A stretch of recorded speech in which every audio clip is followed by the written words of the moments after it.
Okay, today we're going to have a look at spare time points, a core mechanic of the system. Spare time points are a representation of how your character is spending their spare time, a valuable resource in a post-apocalyptic setting. Spare time points can be kept track of on your reference sheet just here.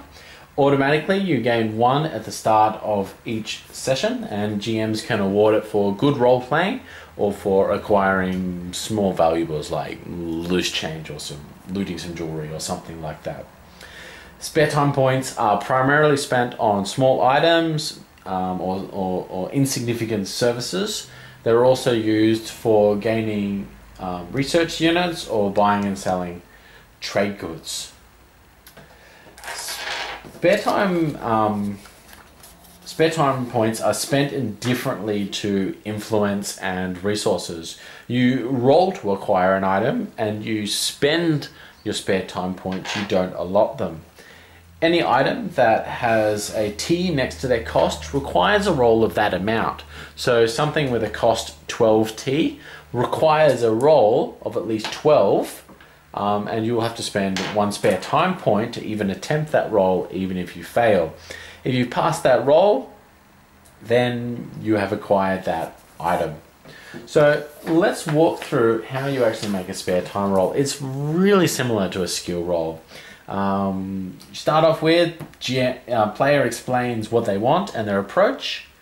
Then they choose a skill based on that approach. So for example, if you wish to buy an item, then let's say a laser sight for your sniper rifle, you would use your wealth skill and make your roll with that, and if you succeed, that represents your character going down to the shops, buying the item and paying someone to attach it to your rifle. But let's say you actually want to build one yourself, so you've got some spare weapon parts lying around your spaceship, maybe you've just defeated some opponents and looted some bits and pieces.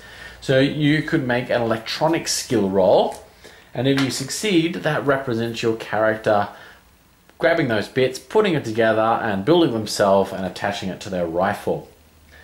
Next step is the GM awards a description bonus or penalty based on their skill choice, a good description, and whether they're playing to their strengths or have the available resources. Then it will cost you one spare time point to even attempt the roll, even if you fail. That's gone. So let's say you got 5, you spend one here, that's gone. Then you make your roll just like a skill roll, 3d6 plus the bonus or penalty based on the skill that you're using.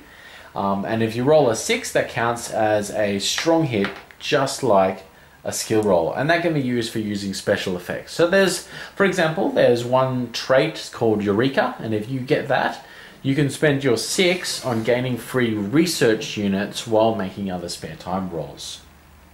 So the rules tell you, here's what's required, here's the roll, but then based on your character's role playing and what's available to them, they determine how they're getting it.